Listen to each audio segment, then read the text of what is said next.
Muy buenas, gente, bienvenidos a otro capítulo de Mangaka Sin Fronteras. Soy Juan Albarrán, dibujante de la serie Matagi Gunner, que se publicó en la revista Morning de Kodansha y que actualmente también está disponible en España de la mano de Norma. Si no me equivoco, cuando esté grabando esto ya estará a punto de salir o habrá salido ya el volumen número 9. Así que nos acercamos al final de la serie, que es fueron un total de 11 volúmenes, de 11 tankobons. Bueno, pues ¿de qué vamos a hablar hoy? Bueno, hoy hablamos de lo que yo os he estado comentando en todos estos capítulos anteriores, y es que me enviaréis preguntas, que os daba mi dirección de correo electrónico, que por cierto es mangakasinfronteras@gmail.com, mangakasinfronteras@gmail.com, donde pues me podéis escribir para hacerme preguntas o hacerme comentarios sobre la entrevista a mi editora, Chiba-san, o cualquier otra cosa que comento en capítulos anteriores, ¿no? Y bueno, pues gracias a los que me habéis escrito, que han sido bastantes, y me habéis hecho pues preguntas muy interesantes. Así que lo que voy a hacer hoy es un capítulo de pregunta y respuesta. Y pues básicamente he elegido 4 preguntas de las que me habéis enviado, que me parecen de las más interesantes, y también hay algunas que se repetían y que, bueno, básicamente respondiendo a esta pregunta voy a responder a más de una que me habéis enviado. Así que nada, ahí voy. Es un capítulo de preguntas y respuestas gracias a vosotros. Como os decía antes, si queréis saber más cosas que no he respondido, cosas que os han quedado en el tintero o que se me han quedado a mí en el tintero, pues siempre me podéis enviar un mensaje en redes sociales. Preferiría el email, si no os importa, más que nada, porque así tengo todas las preguntas ahí juntitas y no se me escapa ninguna. Pero bueno, que intentaré siempre estar atento a los comentarios de YouTube y redes sociales, y también al email. Bueno, pues nada, nos lanzamos con las preguntas. La primera, si no recuerdo mal, me la hicieron en YouTube, en los comentarios de YouTube. Tonashi MG pregunta, y no es una pregunta para mí, es una pregunta que hizo a Chiba-san, mi editora, imagino que después de escuchar la entrevista del capítulo 3, si no me equivoco. Tonashi dice: ¿podrías preguntarle qué opina del uso de la inteligencia artificial para hacer manga y si cree que algún día reemplazará a los artistas? Me gustaría saber qué opina un editor japonés de esto. Bueno, empiezo la respuesta diciendo que obviamente no la tengo aquí, que no le he preguntado esto a ella directamente, no he tenido esta conversación con ella, pero la he traído porque, aunque no tenga su respuesta personal de lo que ella podría pensar, sí que tengo algún poco de información de cosas, movimientos que ha habido en el mundo del manga japonés, y también pues bueno, mi opinión al respecto, que no es la opinión de Chiba-san, de mi editora, pero bueno, quizás os sirve también. Además es que ella está ahora tan ocupada que es que me siento mal de hasta en cualquier reunión que pueda tener con ella de hacerle estas preguntas que no son de trabajo, no nos olvidemos. Vale, bueno, empiezo con mi opinión. Para mí la inteligencia artificial es una herramienta, y el problema es una herramienta muy nueva, muy novedosa y muy poderosa, es cierto, pero el problema para mí no es la herramienta en sí, sino cómo se usa, ¿vale? Yo siempre lo comparo como un cuchillo. Un cuchillo pues puede ser un chef y usarlo para preparar los platos más deliciosos, o puede ser un asesino en serie, me vais a perdonar la crudez de la metáfora o de la comparación, y puedes usarlo para degollar a tus víctimas. Es decir, el cuchillo en sí no tiene la culpa, sino es un poco cómo se usa, ¿no? Lo que sí tengo claro es que la inteligencia artificial está aquí para quedarse. Es decir, es una tecnología que ha explotado en los últimos 2 o 3 años y que esto no hay que lo pare, ¿no? Y lo importante, al menos para mí, es que se regule, ¿vale? Que se controle de una manera que no se vulneren, en el caso de que hablamos de manga, de hacer cómics, que no se vulneren los derechos de los creadores, como actualmente pasa, ¿no? Bueno, para mí, por ejemplo, la inteligencia artificial para cosas como, no lo sé, la medicina, las matemáticas, la traducción, cualquier innovación que ayude, para mí, perfecto. Es decir, yo creo que vamos en una dirección en que la inteligencia artificial usada de una manera inteligente solo nos va a hacer que ayudar. El problema está cuando la gente quiere usarla para sustituir, en el caso de los creadores de arte, pues a la persona, ¿no? Pues en España estamos viendo muchísimos no sé, quizá ahora quizá un poco menos, pero sí que es verdad que hace un año pues se veían mucho uso de en los carteles de los salones de manga o de cómic o de convenciones. Por ejemplo, yo recuerdo diarios deportivos, que son páginas web que yo normalmente visito para, bueno, por mantenerme informado de los deportes, que me gusta seguirlos. Y, por ejemplo, Marca, Diario Marca, pues durante una época era portada con imagen de inteligencia artificial tras otra, ¿no? Y la gente, pues bueno, se lo hacía saber en los comentarios, en las redes sociales y tal, ¿no? Entonces, para mí eso sí que obviamente hay que controlarlo, ¿no? Es decir, lo que no puede ser es que se entrene a los modelos de inteligencia artificial. Quien esté mínimamente informado sobre esto sabe cómo funciona esto, cogen los materiales, el arte, los dibujos, la música, las películas de creadores que no han dado su autorización y las usan para entrenarlas a las inteligencias artificiales, y luego los usuarios crean pues obras nuevas, que no son nuevas, que están basadas en el arte y en el trabajo de creadores que no han autorizado que se les use de esa manera, ¿no? Entonces, para mí eso realmente es lo importante, ¿no? Entonces, yo sé que en Occidente, hablo de Europa y también tengo contacto bastante con Estados Unidos, más que nada porque trabajé allí en el mundo del cómic y tal. Y allí se tiene una percepción de la inteligencia artificial muy negativa. O sea, es un tema que hay gente que lo ha hecho, se ha puesto su bandera ahí y que lo tiene, tiene un estigma, la inteligencia artificial, un estigma muy negativo, ¿no? Yo comparto cierta de esa negatividad, obviamente, por esto que digo. Pero como también he dicho antes, es una herramienta. Es una herramienta que si se usa de la manera correcta, pues en teoría no tendría por qué pues, perjudicar a otra gente, ¿no? A creadores, a dibujantes, a músicos, como decía antes. Entonces, en Japón, ¿cómo esto se ve en Japón? Bueno, yo aquí no he visto una percepción a día de hoy tan negativa de la inteligencia artificial como en Occidente, ¿no?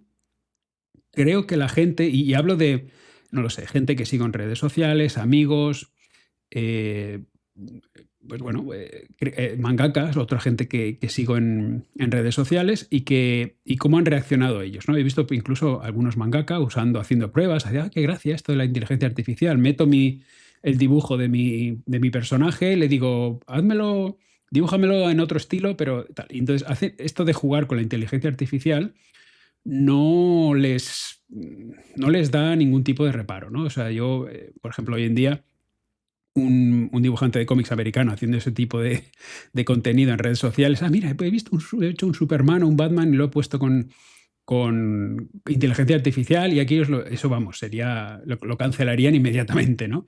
Yo creo. Sin embargo, en Japón se siente todavía la gente libre de hacer eso, ¿no? Y, y yo es que, claro, el motivo yo creo es porque es que de momento no ha habido ningún caso, que sí los ha habido en el cómic americano, de acusaciones y de que se ha demostrado que hay gente que está usando la inteligencia artificial para dibujar cómics, por ejemplo, ¿no? Mirar que este año o incluso a finales del año pasado, pues ha habido casos de cómics de DC, autores que se ha quedado demostrado que, o hay, bueno, hay una sospecha muy probable de que efectivamente se ha usado inteligencia artificial. Incluso creo que DC pues comunicó algo al respecto de que estaban en contra.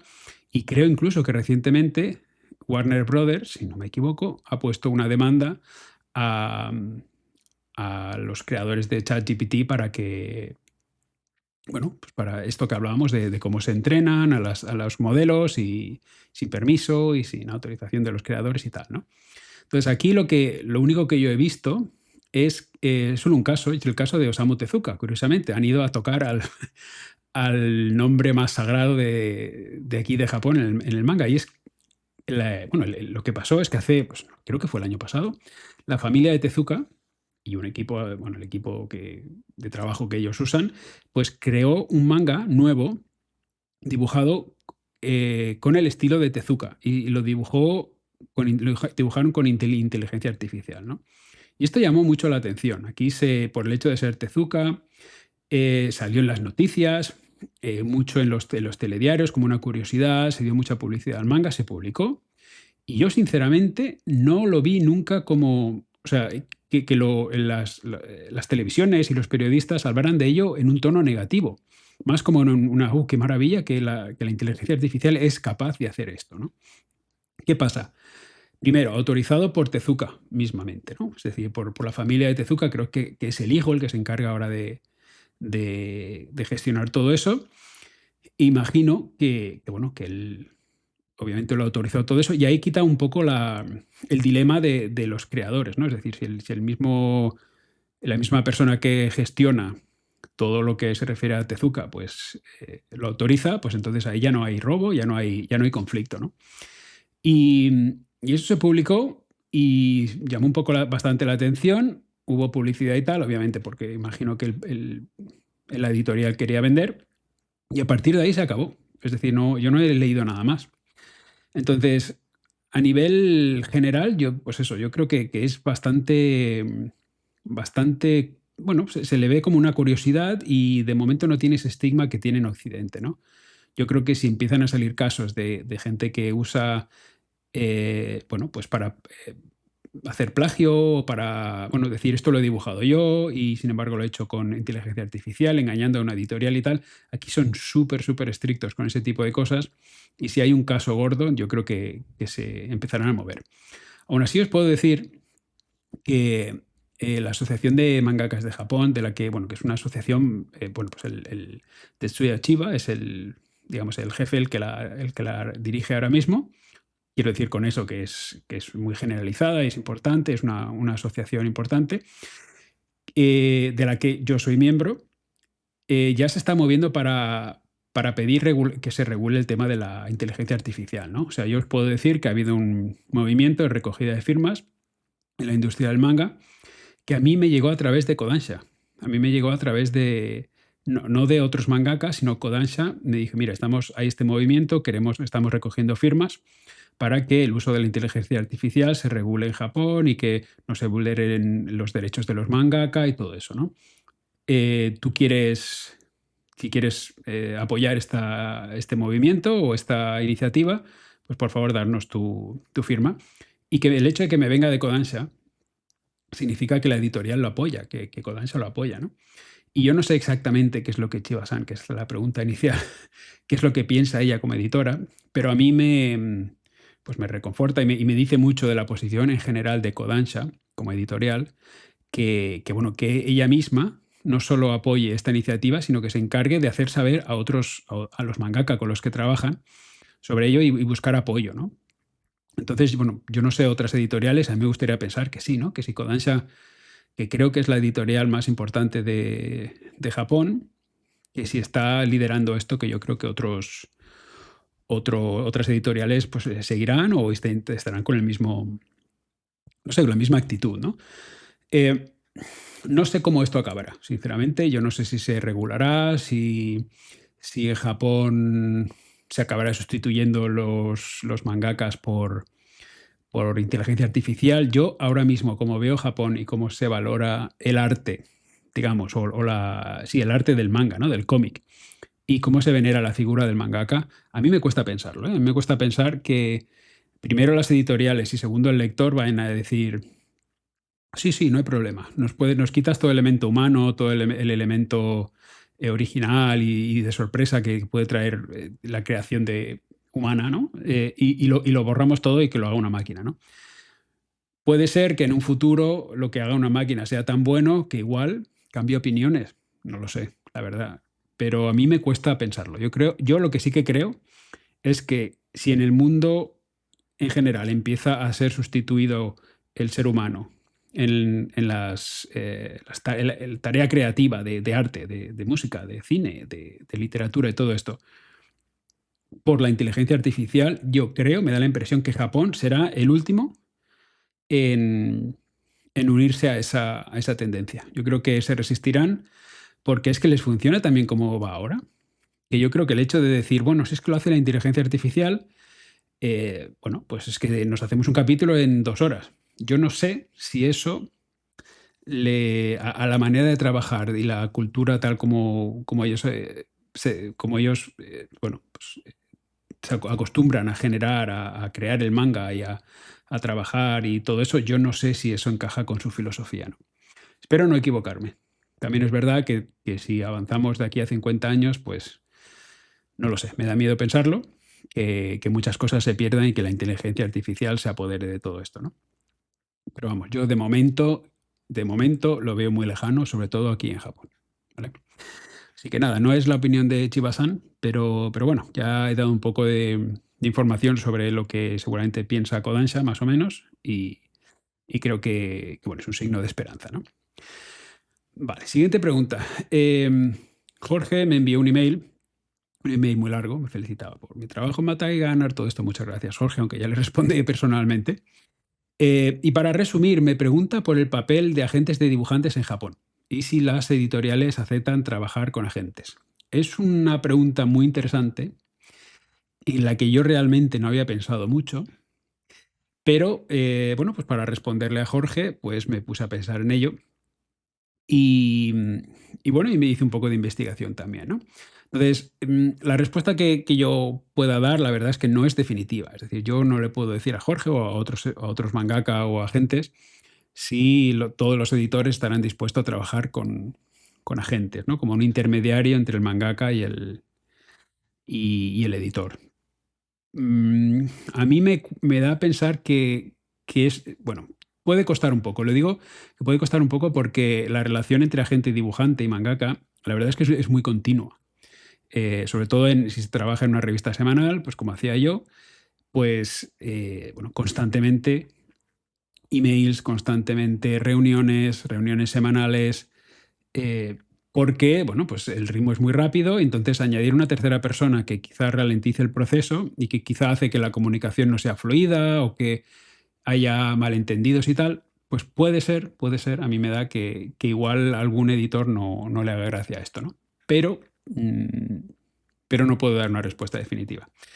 Pero sí que puedo comentar algunas cosas. A ver, primero, sé que existe una agencia en Japón que lleva a mangaka, que se llama Cork, lo podéis buscar, bueno, tiene su página web y en Twitter y todo esto, pero no solo son una agencia de mangaka, sino de creadores en general. Es decir, creo que hay novelistas, entre sus representados, hay mangaka, hay ilustradores, creo que hay alguno que hace caligrafía y tal, ¿no?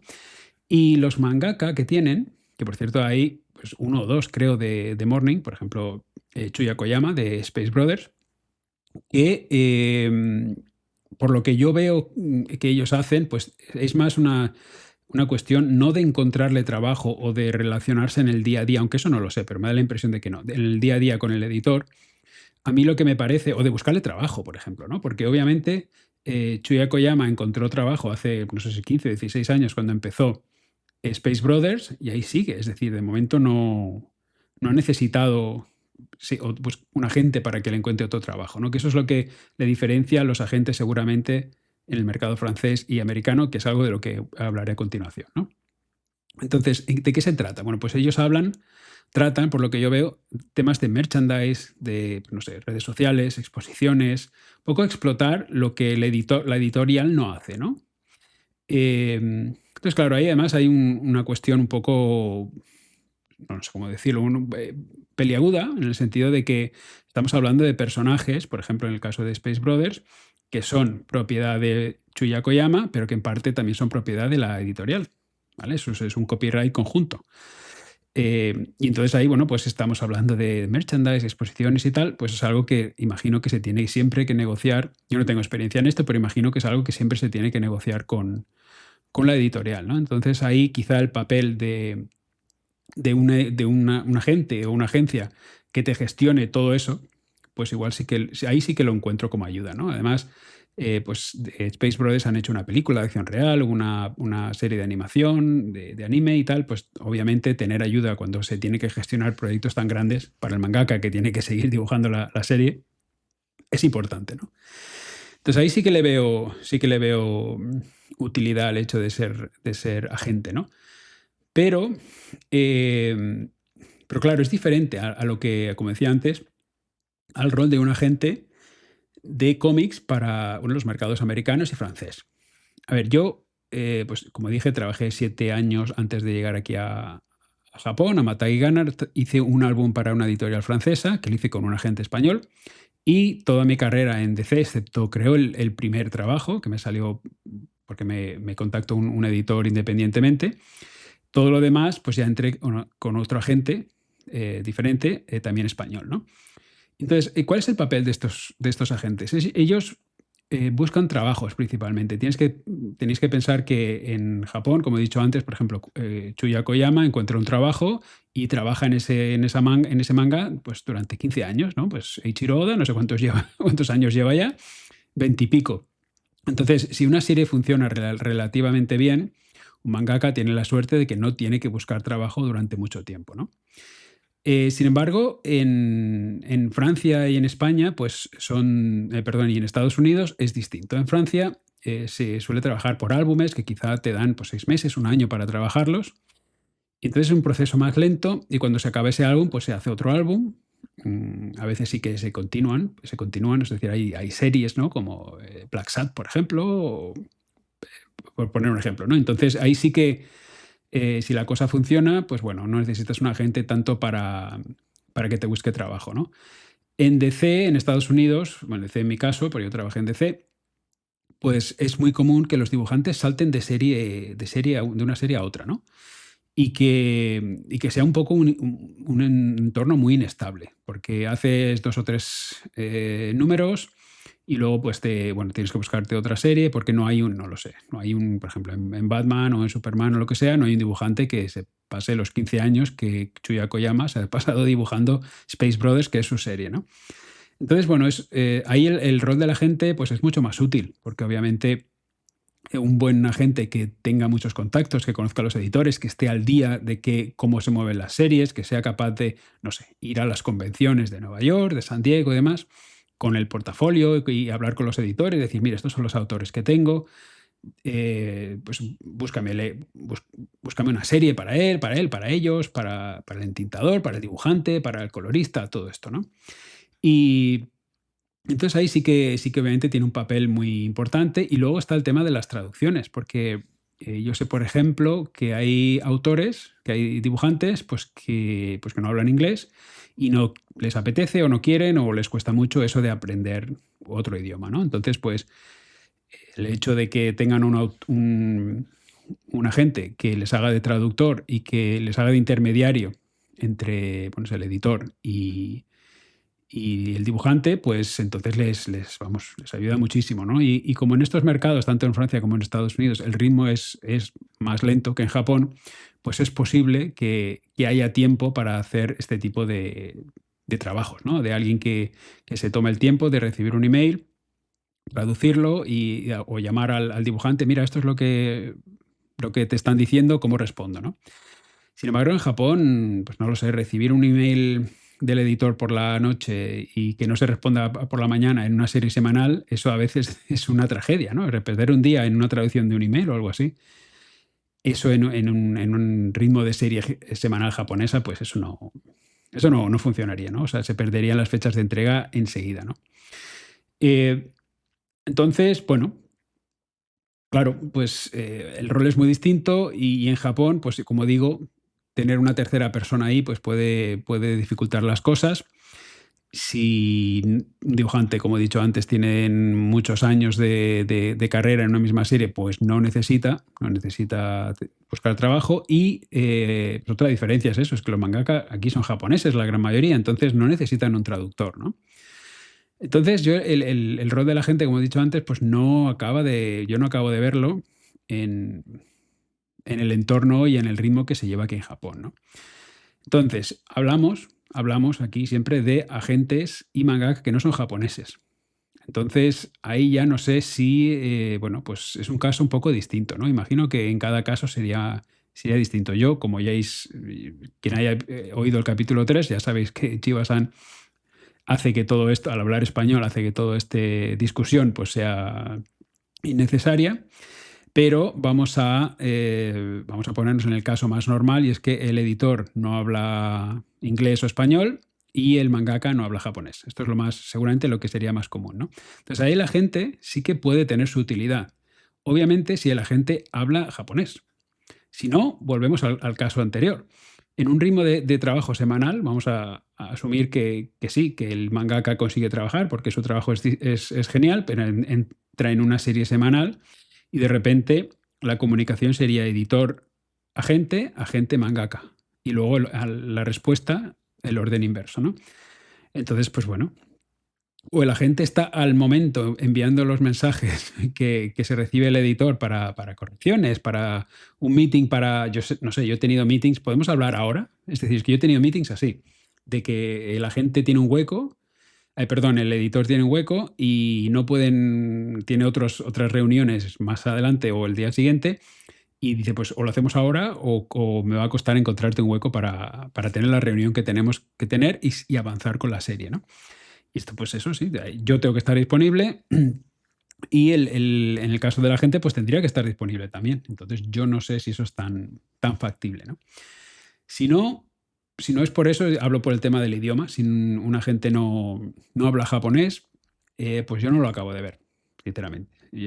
Porque sobre todo al principio, que lo que hay que hacer es dibujar one-shots y enviarlos.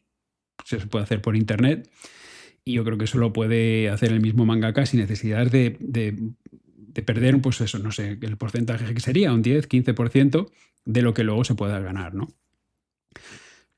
Entonces, bueno, pues no sé, yo creo que sí, que un mangaka, un editor es una respuesta muy larga, pero yo creo que el editor, perdón, sí que puedes recibir con los brazos abiertos a un traductor, a una gente que sepa el idioma y que les pueda facilitar la comunicación con el mangaka, sobre todo si el trabajo del mangaka es muy bueno, ¿no? Yo imagino que si un editor ve algo que le encanta sobre un mangaka que no es japonés y no habla japonés, dices, vaya, pero es que no puedo hablar con esta persona. ¿Cómo voy a trabajar yo con esta persona, no? Y, y ahí aparece un agente que le hace de traductor. Entonces yo creo que ahí sí, ahí sí. Entonces mi consejo a los agentes es que empiecen a estudiar japonés. Si no, pues no lo sé, no lo acabo de ver. Vale, sigo con la siguiente pregunta. Pregunta de Edgar, que me envió un mensaje y me dice, yo desde este año estoy trabajando con editors de Shueisha y justo gané hace unas semanas mi segundo premio de la Jump con el anterior One Shot. Felicidades, antes que nada. Ahora llevamos 9 correcciones con el nuevo Nemu. El Nemu es el storyboard o el boceto del capítulo. Y quería preguntarte, ¿cuándo llega la serialización? ¿También hacen tantas revisiones hasta que queda perfecto o hasta que el número de correcciones no baje es que no estás listo para serializar? Es decir, lo que me pregunta Edgar aquí es que él había ganado un concurso ya 2 veces y que está haciendo el siguiente Nemu, el siguiente storyboard, que como funciona esto es que se lo tiene que presentar al editor jefe. Y el editor jefe, si le gusta, dirá, pues vale, esto lo serializamos, ¿no? Y le están pidiendo muchas correcciones. Llevan 9 correcciones en el nuevo Nemu. Y entonces dice, esto, cuando llegamos a la serie, es también así. Es decir, hay este nivel de exigencia. Y luego, para llegar a que me serialicen, tengo que conseguir llegar al nivel de que no me pidan cambios para que el editor considere que estoy listo. Vale, pues espero que me haya explicado bien la pregunta que me hace aquí, porque son 2 cosas distintas que me está preguntando, ¿no? Encuentro esto una pregunta muy interesante. Y por una parte me cuesta responder a la segunda parte, y es hasta qué punto, cuál es el proceso para serializar, tengo que llegar al nivel de que no hago más, no me piden más cambios y tal, ¿no? Porque lo mío fue distinto, yo envié muchos one shots para concursos, para todo. Yo nunca gané ningún concurso y nunca trabajé con un editor así. O sea, nunca trabajé con un editor en que yo había ganado un concurso y empecé a enviarles one shots varias veces, ¿no? Lo que sí que puedo decir es que Matagi Gun duró 100 capítulos y que me pidieron cambios en los 100 capítulos, ¿vale? Es decir, a la primera pregunta es, cuando llegas a la serialización, ¿se hacen tantas revisiones hasta que queda perfecto? La respuesta es sí. Obviamente hay un límite de tiempo, pero a mí me sorprendió muchísimo cuando yo empecé a trabajar y yo pensé un poco lo mismo, ¿no? Es decir, ahora es que vamos a ritmo semanal, no me pedirán ningún cambio. Es total, como yo lo haga, va directamente, ¿no? Al siguiente paso. No podría haber estado yo más equivocado porque pues no dejaron de pedirme cambios. De hecho, el capítulo 1 fue infernal. Es decir, con toda la ilusión que yo tenía, casi consiguieron que yo abandonara. Con el capítulo uno fue una cosa de no querer, o sea, de parecer que no querían avanzar, ¿no? Y es simplemente que ellos quieren que el manga sea lo mejor posible, ¿no? Luego, conforme la serie fue avanzando, yo también fui mejorando. Claro, es que es otra de las cosas que no se habla mucho con esto del tema del manga, y es que en Japón, me refiero, como se dibuja tanto, se mejora muy rápido, sobre todo al principio. Uno está acostumbrado a dibujar los one shots con tu tiempo libre, igual estás en la escuela o trabajando y después de trabajar o de la escuela dibujas un poco y tal, pero cuando te haces profesional y tienes que dedicarle tu tiempo completo, empiezas a dibujar 20 páginas a la semana y es una mejoría increíble en una cantidad de tiempo muy corto, ¿no? Entonces ahí empiezas a ver que cuando empiezas a pillar las cosas y a mejorar, pues empiezan los cambios a reducirse. De todas maneras, los cambios no desaparecen porque obviamente hacer un capítulo o un Nemu perfecto, pues eso no existe. Y su trabajo es intentar recibir lo que el mangaka les da y mejorarlo. Entonces ellos cada vez que lo reciben, dicen, ¿cómo podemos mejorar esto? ¿O hay algún error que se puede, no sé, error de claridad o error de, no sé, esto no se entiende bien o esto podría ser explicado de una mejor manera para que fuera más interesante o para que enganche al lector y demás, ¿no? Entonces es su trabajo. Entonces esperar que no te hagan cambios, pues no sé, no es realista. Yo no sé otras editoriales cómo lo hacen, pero yo me da la impresión de que es así, ¿no?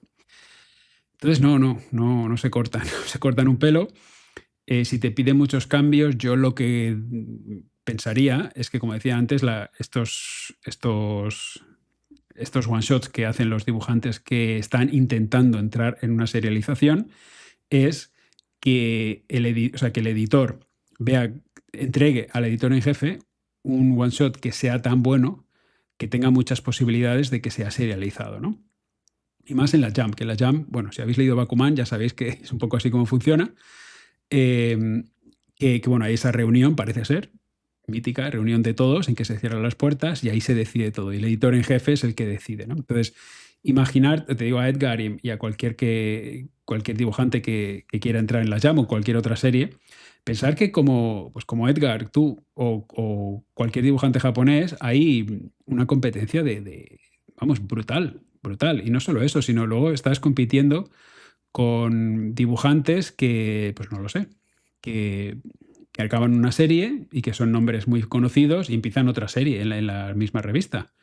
Entonces, pues no lo sé, Jujutsu Kaisen se acabó hace poco. Yo imagino que el hombre está dibujando su nueva serie. Pues ese hueco de la serie yo diría que está asegurado. Entonces, es un hueco de serialización que, por ejemplo, gente como Edgar, pues ya no tiene disponible. Entonces, dificulta mucho las cosas, ¿no? Entonces, con ese nivel de competencia, eso lo saben los editores y lo sabe el editor en jefe. Entonces, el editor en jefe no aceptará la serialización de algo que no sea excepcionalmente original o bien dibujado, que la historia enganche de una manera vamos, que sea impepinable, ¿no? Que el lector lo vaya a aceptar sí o sí, ¿no? Entonces, bueno, pues esta es la respuesta. ¿Cuándo te dejan de pedir cambios? Yo imagino que cuando eres Eiichiro Oda y has vendido más de 100 millones de Kobons, no sé cuánto habrá vendido el hombre, con One Piece, yo imagino que ahí llega un momento de que ya no te piden cambios, ¿no? Sí que es verdad que yo he preguntado este tipo de cuestiones con Chiba-san y con mis otros editores que he tenido en Morning, y ahí el tema de los galones, que dirían en el fútbol, los galones importan. Es decir, cuando un sensei o un dibujante pues empieza a pasar años, empieza a tener éxitos y se convierte un poco en una institución, pues ahí empieza a tener más poder, ¿no?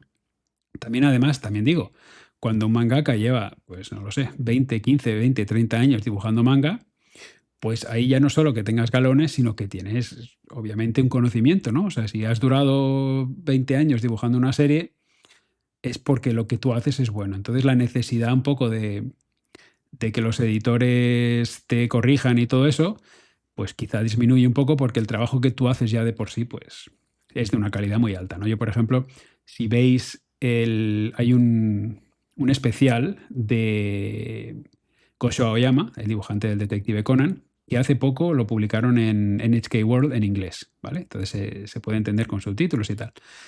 Y bueno, básicamente es un programa de una hora en que a él le siguen y y le ven cómo, bueno, pues habla con sus editores, cómo investigan y ahí cogen pues, referencias para sus capítulos, cómo él trabaja en su estudio y cómo se inventa sus, bueno, sus misterios y todo eso, ¿no? Y ves, él trabaja con dos editores y ves que los editores, más que corregir el trabajo, aunque es posible que que eso ocurra, pero no se vea en el programa en sí, ¿no? En plan que les da un memo y les diga, bueno, pues esto puedes hacerlo así y tal. Son dos editores súper jóvenes que están más para ayudarle, ¿no? Para intentar darle ideas de por dónde la historia puede ir, de cuál podría ser el truco o el misterio o la solución, ¿no? Y a partir de ahí, él coge toda esa información que los editores le dan y él coge sus conocimientos, lleva no sé cuántos años llevará también Aoyama dibujando Conan, y él lo hace, ¿no? Y tal, ¿no? Entonces él cuando acaba, pues entrega sus manuscritos, sus páginas acabadas y ahí está el tema, ¿no? Y yo en el caso de Morning, yo sé que, por ejemplo, pregunté sobre el mangaka de Osakushima, y me dijeron lo mismo, que lleva 40 años, y dice, no, no, a este hombre le recogemos los manuscritos tal como las páginas, tal como están, y ya está, y le damos las gracias y nos vamos, ¿no? Y ya está. Entonces, bueno, esos son lo que decía antes, galones también, ¿no? Pero para los que somos novatos y empezamos y estamos aprendiendo, pues el tema de los cambios, por suerte, por desgracia, yo creo que por suerte un poco, pues eso no para, ¿no? Lo que pasa que, claro, mentalmente es difícil de ver que no se avanza, pero es verdad que el resultado al final, si el editor es medianamente bueno, el resultado final siempre es mejor, ¿no? Vale, continuamos con otra pregunta, creo que esta es la última. Y es una pregunta de Ernesto. Ernesto me hace una pregunta sobre asistentes. Es una pregunta muy larga, la voy a leer toda y entra en temas un poco técnicos. Y yo os voy a dar una respuesta menos técnica, un poco más general. Ahí va. Ernesto pregunta, ¿cómo hacen los fondos los asistentes? He leído que en Japón existen unos libros para calcar fotografías, pero a la hora de buscarlos no di con ellos. Supongo que al estar en tiendas japonesas no lo encontró mi buscador. Supongo que estos libros los usarán los mangakas de la vieja escuela que lo hacían todo a mano. Así que supongo que gente más joven usa modelo 3D del Clip Studio para dibujar estos fondos. Y aquí mi duda sería, ¿existe alguna forma para ir más rápido haciendo estos fondos basándome en el 3D del Clip Studio? ¿Algún conversor de 3D a línea para no tener que ir calcando el modelo 3D con el pincel de Clip Studio y tardar demasiado? Entiendo que cuando hay entregas más urgentes hay que averiguar métodos en los que se vaya más deprisa. Vale. Lo primero que diría es que, claro, es que muchas preguntas aquí. Lo de las entregas urgentes es cierto, pero también lo era antes. Y antes lo dibujaban todo a mano y se llegaba a tiempo. Entonces, no sé yo si hay que obsesionarse tanto con ir rápido, sino en hacer un buen trabajo. Es lo primero. Vale, respondiendo a lo de Clip Studio. Clip Studio, quien no lo conozca, es la aplicación de dibujo, para que os entendáis, pues un Photoshop, ¿vale? Pero que lo crearon una empresa que se llama Celsius, que es japonesa, y que lo enfocó exclusivamente al tema de hacer cómics. Photoshop, por ejemplo, también funciona bien para tema de pintura y dibujo y tal, pero le faltan muchas cosas que tiene Clip Studio porque está enfocada exclusivamente para el dibujo, ¿no? Para el dibujo de cómics. Clip Studio es la aplicación que yo he usado para hacer Matai Gunner, por ejemplo. Dibujo en un iPad y va de maravilla y es una increíble la cantidad de cosas que tiene que ayudan a eso, a ir más rápido, a ser eficiente y a facilitarte las cosas, ¿no? Entonces, Clip Studio tiene una función en 3D que tú puedes importar algunos tipos de modelo 3D y tiene una función que le extrae la línea. Esto es una cosa un poco abstracta, pero que básicamente coge lo que es un modelo 3D que tú puedes mover, no lo sé, vamos a poner una mesa, ¿no? Pues, o un coche, pues puedes mover el coche y lo puedes poner en la posición que tú quieras. Entonces lo que pregunta Ernesto es si hay en lugar de tener que calcar el coche, que sería el equivalente a calcar fotografías no lo sé, en lo que él habla como los dibujantes mangakas de la vieja escuela, si hay alguna manera de que sacarle las líneas directamente sin necesidad de dibujarlos, ¿no?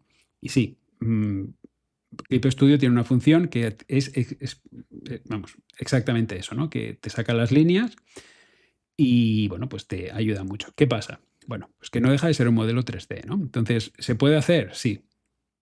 ¿Se tarda muy poco tiempo? Sí.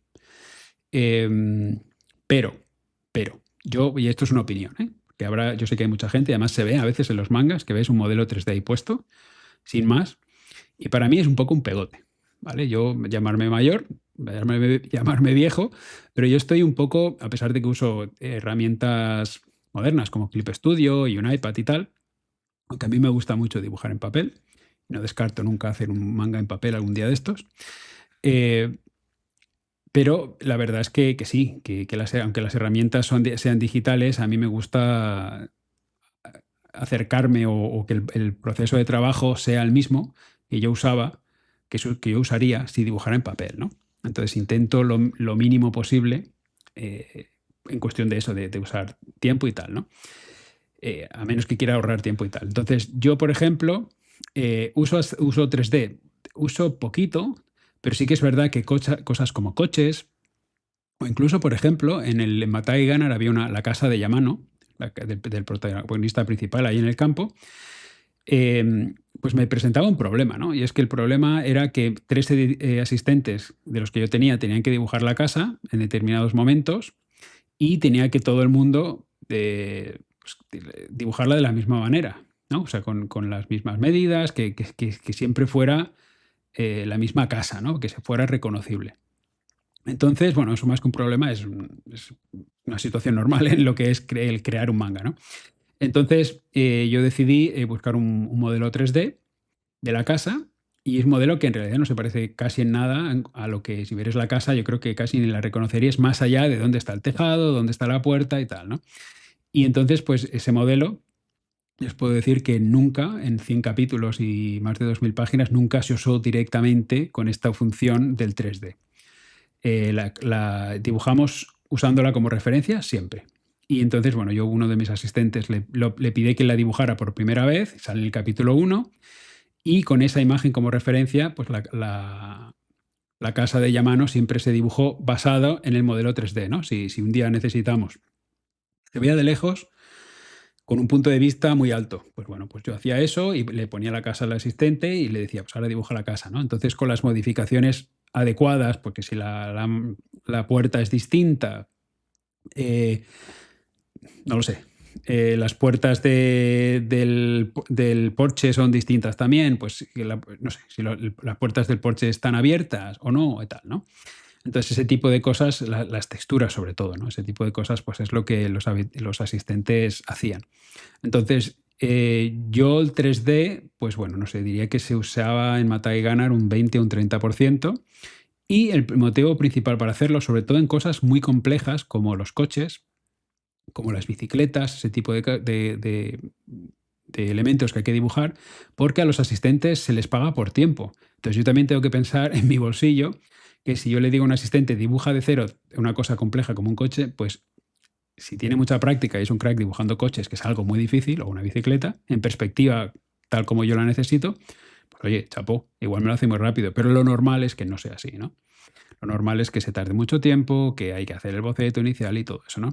Entonces, para ahorrar tiempo y que yo conseguir sostener mi beneficio de lo que hago o sea, de mi trabajo, pues entonces les pongo el modelo y siempre les digo que lo calquen o que lo dibujen como referencia, ¿no? O sea, que dibujen lo que tienen que dibujar usando el 3D como referencia. Y esto es un poco la respuesta quizá un poco más técnica y que además, una cosa que no he dicho es que también esta función funciona con fotografías, aunque eso lo hace bastante mal, la verdad. La verdad es que se ve muy claramente cuando es una fotografía y para mí es que la base principal es que los cómics tienen que estar dibujados, ¿no? Vale que uses una referencia de una fotografía, vale que lo calques y tal, pero siempre intentándole dar tu propio estilo, pues eso, que adaptándolo a la escena que estás dibujando y siempre que sea cohesivo, que encaje en lo que es el personaje con el fondo que le estás dibujando detrás, ¿no? Si no, es una fotografía ahí en blanco y negro, parece un pastiche, da igual el personaje que le pongas delante, ¿no? Para mí eso, a mí personalmente no me gusta, ¿ok? Se ven muchos mangas y cada vez más se ven mangas así, ¿no? Pero a mí personalmente no. Me gusta que las cosas estén medianamente hechas a mano, entre comillas, porque realmente las estamos haciendo con un iPad o una tableta o lo que sea, ¿no? Pero sí, que estén dibujados. Entonces, ahí voy un poco a la parte más genérica o más general de esta respuesta, Y es que yo lo que aconsejaría a todo el mundo es que aprendan perspectiva. Si alguien quiere trabajar de asistente o como dibujante, porque la perspectiva se usa también como, bueno, para dibujar personas, ¿no? Si tú eres mangaka y con asistentes, necesitas saber de perspectiva para dibujar a los personajes. Eso es impepinable, ¿no? Y yo en mi caso, pues un asistente que no sepa perspectiva, yo es que ni lo contrato. Porque como he dicho antes, el tema de fotografías y el tema del 3D, pues es una cosa minoritaria. Me encantaría que todas las fotografías encajaran y yo no tenía que dibujar ni una perspectiva, iría más rápido, pero la verdad es que no es así y que no se puede supeditar pues la historia que estás contando y la narrativa a las fotografías que tienes, sino que tienes que ser al revés. Tienes que explicar la historia, buscar los mejores planos para la historia que quieres y a partir de ahí, si alguna fotografía o modelo 3D funciona, perfecto, y si no, pues hay que dibujarlo. Y tener un asistente que no pueda dibujar desde cero, pues la verdad es que no, a mí no me interesa, yo no lo contrato. ¿No? Hay mucha gente joven que realmente tiene un poco esta actitud, ¿no? Para ir más rápido, para no sé qué, y se salta el paso de aprender cómo dibujar la perspectiva y todo eso, ¿no? Yo recomendaría que nada, que la perspectiva además es una cosa muy fácil de entender una vez te lo han explicado medianamente bien. En una mañana y una tarde se aprenden el 1 y 2 y 3 puntos de perspectiva. Y con eso ya tienes para todo. Casi cualquier cosa que quieras dibujar, sobre todo fondos de habitaciones, edificios y tal, con esa perspectiva la tienes muy, muy claramente, ¿no? Entonces, bueno, yo sí, procesos hay, que se puede ir más rápido, sí, pero úsalos en cuestión no lo sé, de emergencias o para, pues si quieres, no lo sé, dibujar cosas muy difíciles y necesitas ahorrar tiempo, todo eso sí, pero siempre y cuando se sepa la perspectiva y se sepa un poco la parte técnica, ¿no? Porque si no vas a entrar a trabajar de asistente y te van a pedir cosas que no sabes dibujar y que no te dan una fotografía que te digan, pues ahora que eso me pasó a mí, dibuja un castillo aquí. Y me dice, además, pero no, aquí hay una fotografía y toma, esta es la referencia. Pero esta fotografía no la puedes usar porque no tenemos los derechos de autor de esta fotografía, que eso es otra cuestión que voy a hablar ahora. Entonces, lo tienes que dibujar.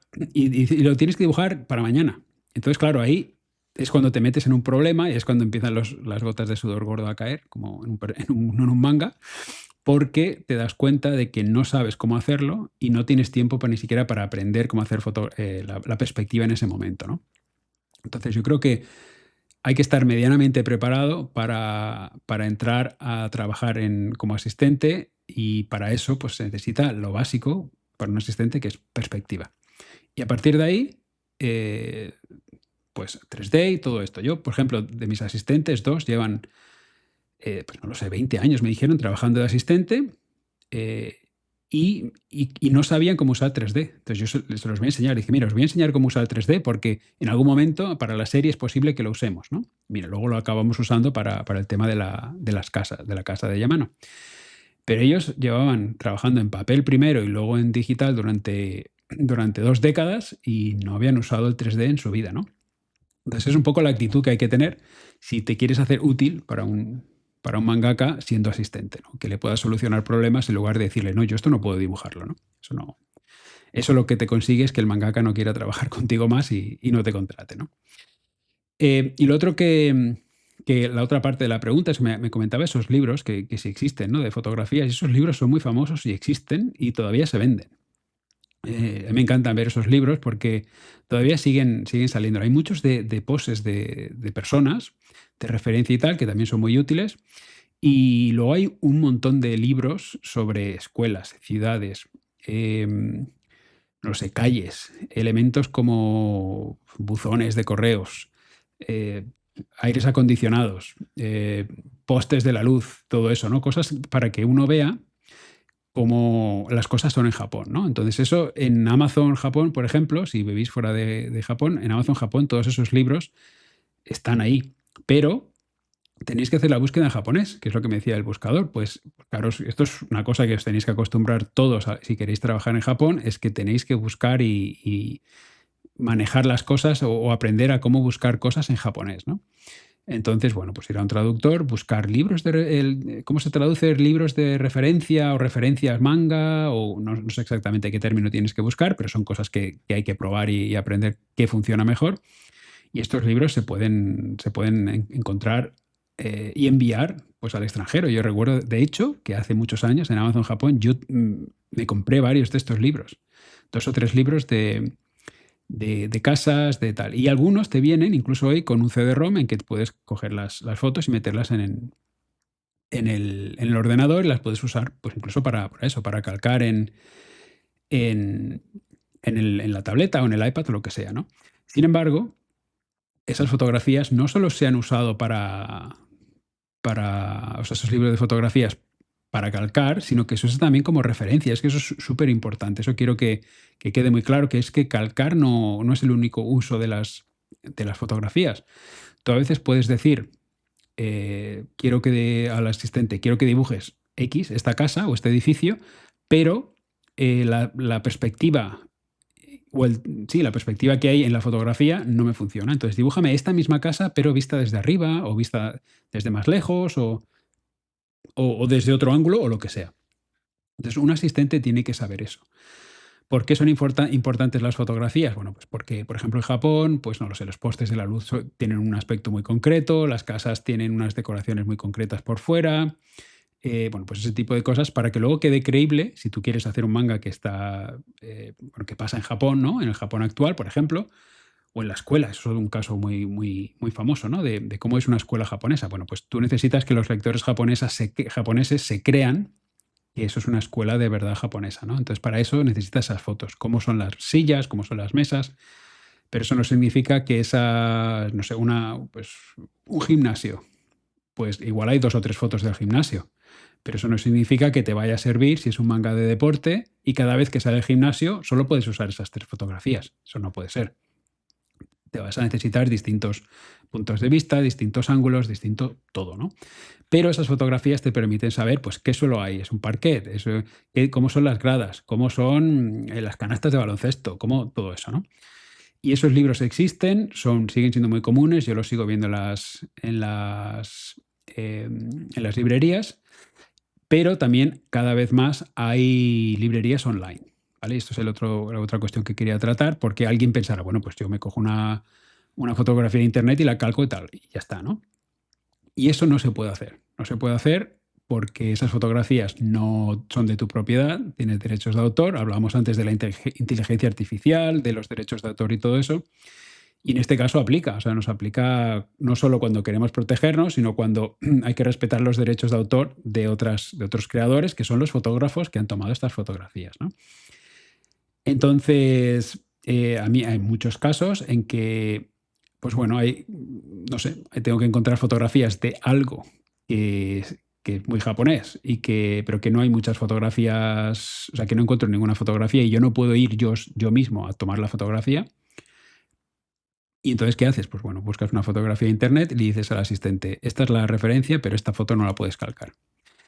Y alguien dirá, bueno, pues da igual, ¿no? Yo cojo la fotografía, la calco, ¿quién lo va a saber? Bueno, pues es que los editores están muy pendientes de eso. A mí ha habido casos en que yo he hecho una foto, se ve una viñeta y me han dicho, bueno, esta fotografía, ¿esto es una fotografía? Yo, sí. Pues, nos puedes enseñar la fotografía? ¿Nos puedes enseñar la factura? O sea, que la has comprado, porque igual nos puede crear problemas. Hay un departamento legal en Kodansha que mira estas cosas y dice, bueno, igual nos puede crear problemas legales si esta fotografía la ha hecho alguien famosa o esto es un sitio famoso y tal, y no tenemos la fotografía legalmente, ¿no?, comprada. Entonces, eso es algo muy importante. Entonces, hay páginas web como, pues, no sé, una que uso mucho es dreamstime.com, que es una compañía, creo, americana. Entonces, para cosas de Japón a veces no hay mucho, pero es verdad que, por ejemplo, Matai Gunner, que parte del manga pasó en Japón, pero parte en Estados Unidos, pues para la parte de Estados Unidos me sirvió mucho, ¿no? Porque los asistentes, perdón, no habían estado, que yo creo, nunca en Estados Unidos. Y entonces, pues bueno, bueno, yo sí que he estado, pero yo no soy el que voy a dibujar determinados fondos, sino que eran ellos quien tenían que dibujarlo, ¿no? Entonces, ¿cómo yo consigo que ellos lo vean, ¿no? Que vean qué cosas, pues lo que hablábamos antes, cómo son las casas, cómo son los coches, cómo son, bueno, pues este tipo de cosas para que quede realista, ¿no? Pues las fotografías era bueno, mi salvación en ese caso. Y bueno, pues durante el tiempo capítulos que pasaban en, pues no sé, en la ciudad de Nashville, por ejemplo, que es una ciudad donde yo viví, que yo conozco bastante bien, la realidad es que tuve que comprar bastantes fotografías para enseñar a los asistentes y para hacer, pues para calcar y tal, ¿no? Para que quedara realista, ¿no? Y bueno, pues eso es algo que es un gasto y que tenéis que afrontar si sois mangaka. Si no, tenéis que aprenderlo a dibujarlo todo o que los asistentes también lo dibujen todo. A mí me gusta mucho apoyar a mis asistentes lo más que pueda y siempre si puedo, cada vez que ellos dibujan algo, algún tipo de referencia para que ellos no dibujen desde cero y también me ahorro yo, no solo de apoyarles que su trabajo sea más fácil, sino también yo me ahorro pues temas de correcciones, de tiempo, de dinero, porque claro, si hablábamos antes de que a los asistentes se les paga por horas, por tiempo, pues claro, correcciones y más cosas que son mi responsabilidad, que yo no les he dado buena referencia, pues me va a costar más caro, ¿no? Entonces quiero evitar ese tipo de cosas, ¿no? Entonces hago mucho énfasis en el tema de la documentación a pasar a los asistentes, ¿no? Para que ellos tengan no sé, un flujo de trabajo y de información y de que visualmente sepan exactamente qué es lo que tienen que dibujar, ¿no? Así que nada, esto es una respuesta muy larga en el tema de los asistentes, pero sí que lo quería comentar porque creo que es importante e interesante que la gente que quiere ser asistente lo sepa. A mí me llegan desde que yo dije por ahí en entrevistas y tal que yo quería ser asistente, o sea, que yo fui asistente, me llegan mensajes de mucha gente que quiere ser asistente, ¿no? Y entonces me enseñan muestras o incluso a veces ves el perfil no sé, de Instagram o de lo que sea y te das cuenta de que por ejemplo, un caso recuerdo de que decía, es que envío muestras y es que nadie me contrata. ¿Qué estoy haciendo mal? Y entonces, pues miras las muestras y dices, bueno, pues lo que todavía no estás haciendo bien, o sea, no sabes de perspectiva, las perspectivas que dibujaba, ninguna estaba hecha correctamente. Entonces, pues un mangaka va a ver eso y dirá, yo no quiero estos fondos no, yo le voy a pedir dibujar una cosa difícil y no me lo va a poder solucionar, ¿no? Entonces, por eso no le contrataban, no era nada del idioma, ni de que era extranjero, ni una cosa misteriosa que él no sabía, ¿no? Entonces, bueno, fotografías, la documentación es imprescindible en todo caso, ya solo sea si hablamos de mangaka, dibujar pues, ropa o personajes históricos y tal, y en el caso de asistentes, imprescindible también para que cosas como bueno, los fondos y, bueno, dibujar Japón o cualquier otro país, pues que quede realista, que quede creíble para que el lector se crea tu historia. Pero a partir de ahí lo mejor es emplear un poco de tiempo en aprender las bases, ¿no? Ya solo sea perspectiva o en caso de personajes anatomía y todo eso, ¿no? Hay muchas soluciones, hay modelos 3D para todo, ¿no? Se pueden usar modelos 3D y, pues no lo sé, en Blender, imagino que te puedes coger los personajes 3D que venderán y tal y los puedes calcar y bueno, y hay mucha gente que hace eso o calcar fotografías directamente incluso de personas, ¿no? Bueno, todo vale, ¿no? Yo creo que al final la cuestión es dibujar manga interesante y el cómo se haga es un poco lo de menos, pero las posibilidades aumentan de que uno consiga trabajo y que tenga una carrera larga si no estás limitado por tus conocimientos, ¿no? Si eres un asistente y sabes perspectiva, tienes más posibilidad de tener una carrera más larga porque puedes dibujar todo lo que te pida un dibujante, ¿no? Y si eres mangaka y sabes dibujar pues el cuerpo humano y puedes explicar las historias y tal, pues ya está. Así que no tienes que estar dependiendo de un ordenador, no tienes que estar dependiendo de modelos 3D, sino que es una cosa que tú mismo puedes dibujar, ¿no? Entonces, nada, esto es mi respuesta así general a una pregunta muy técnica, muy pequeña, pero he dado una respuesta muy, muy grande, ¿no? Sí, sí, muy larga al tema de cómo para mí hay que afrontar esto de aprender a dibujar y de qué hay que saber y qué no hay que saber, o qué hay que saber primero. Y luego, bueno, pues primero lo básico y luego más adelante, pues ya aprender estas otras técnicas que tienen su lugar, ¿eh? No quiero decir que el 3D o el calcar fotos y tal es una cosa, sea hacer trampa, no, es una cosa que tiene su lugar una vez uno ya conoce las bases, ¿no? Así que nada. Pues nada, estas eran las 4 preguntas. me han enviado, enviadme más, porque a mí la verdad es que me hacéis preguntas muy interesantes. La verdad es que cosas quizá yo no habría pensado en hablar, por el tema de la inteligencia artificial o de los agentes, por ejemplo, son temas que a mí no se me habían ocurrido y me parecen muy interesantes para un capítulo. Así que nada, enviadme vuestros mensajes a mangakasinfronteras@gmail.com. Y con esto lo dejo aquí. Nos vemos en el próximo capítulo.